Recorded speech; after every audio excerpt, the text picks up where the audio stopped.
Hey, good morning, friends. Mark Holmes here with my buddy Cowboy Joe Boo. And as always, thank you guys for watching, commenting, and subscribing to the Joe Boo Sports Report. Without you guys, this doesn't work. Let's get open for business. And thank you for tuning in to this morning's edition of Don't Sleep on the Dallas Cowboys, because you literally cannot sleep on the Dallas Cowboys because things happen late in the evening, late at night, first thing in the morning. So you want to be up to speed with everything that is the Dallas Cowboys. But fortunately, things are quiet on the Dallas Cowboys front right now because they had an off day yesterday. So they get back on the field for one of the last two practices in Oxnard. It's hard to believe that we're only 25 days, 7 hours, 51 minutes, and 15 seconds away from kickoff against the Carolina Panthers. I started this clock couple of months ago, back when it was like 95, 96 days, and the clock is just ticking away. And I'm not sure I'm going to have the man cave completely ready for the kickoff of the season. It's coming fast and heavy. I got so much to do. I got people's houses I've got to fix. There's just literally not enough time in the day, and that makes that clock seem like it's ticking even faster. But the only thing to talk about with the Dallas Cowboys is uh, TO's scorched earth policy. It's really, it's sad. Going back to the whole Hall of Fame thing, Michael Irvin was on the Rich Eisen show and he was talking about it and said it was kind of disappointing that TO wasn't there, part of it and things. That he owed it to the other Hall of Famers to be there and be part of it, and it should have been different. T.O. blasted back and basically says, I don't owe anybody crap. And you must have lost your mind, and it must have been your drug use. It really is just, it's just sad. It's just tragic. This is supposed to be the pinnacle of your career, the high watermark, the congratulations where you are the top of the top. And yet, it's just ugly. I hate it. But while we have this law, I get told, you're not an expert. You're not a talking head. You're not one of the guys that really knows football, because those guys know what they're talking about. You're just an idiot. And I agree. I'm an idiot. I'm a football fan that likes to talk about football. I'm not an expert because an expert gets paid to do his job. They were maybe former coaches, maybe former players, or maybe went to school for broadcasting. So I get it. But I want you to understand that we're talking about football. Football that is something next to impossible to predict. I dare say, find me an expert that's right more than 50% of the time. I bet you can't. Let's take a look back at the 2016 draft while we have this law. If this team is going to make a Super Bowl run or get a Super Bowl, it's going to be because of this draft class, that 2016 draft class, which may go down as one of the best in Dallas Cowboys history, which is saying a lot. It may go down as one of the best drafts maybe in the NFL. When you think about getting Zeke Elliott, okay, again, this is still a little early to tell, but we'll see 5 years down the road. Think about getting Zeke Elliott.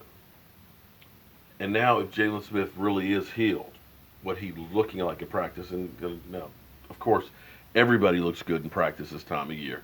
Every camp tells you how great they're going to be because that's just the way it is. Nobody's going to say, we look like crap and we're going to go 0-16. They don't say that in Cleveland, even though that's what happened last year.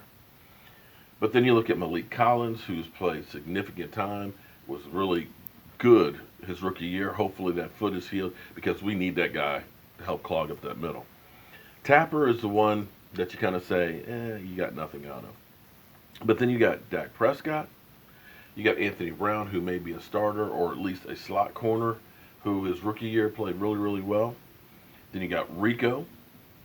And Rico, I think he's going to make the team, and I think he's going to play some this year. And then you got one of our safeties that's going to be key is Kevon Frazier, and then Demarius Jackson. So as we look at this draft, the fact that we still have all of these guys on our team is an amazing thing to think.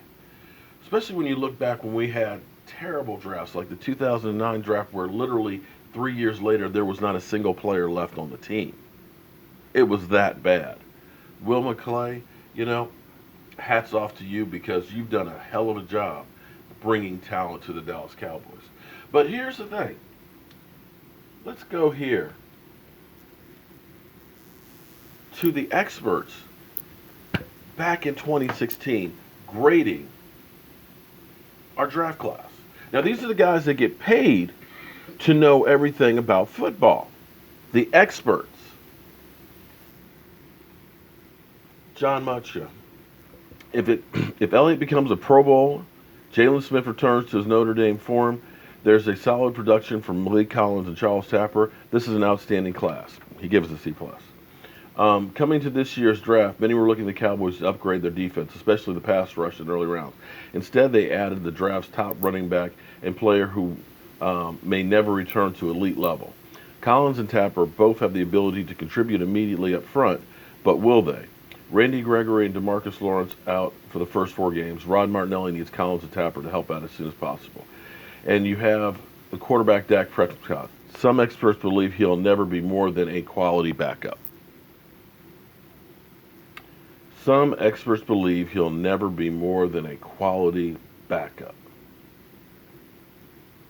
Jerry Jones' company seem to think they have a chance to have a future starter. Okay. Let's go to Mel Kiper. I have mixed feelings on this draft class with huge questions early and several great picks later. I love Zeke Elliott as a player. He's one of the best running back prospects in years, and he's certain to be highly productive behind a fantastic offensive line. But I think a number of running backs would have been really good in Dallas, and that goes for a number of players drafted well into day 3. Great player, poor value range.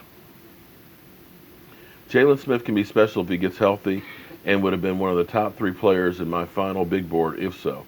But in 2 straight years, the Dallas Cowboys have taken a major risk in the second round. Randy Gregory last year.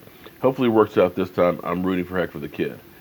Malik Collins is needed help the Dallas Cowboy D-line, and Charles Tapper is a sleeper because he plays out of the ideal position in Oklahoma.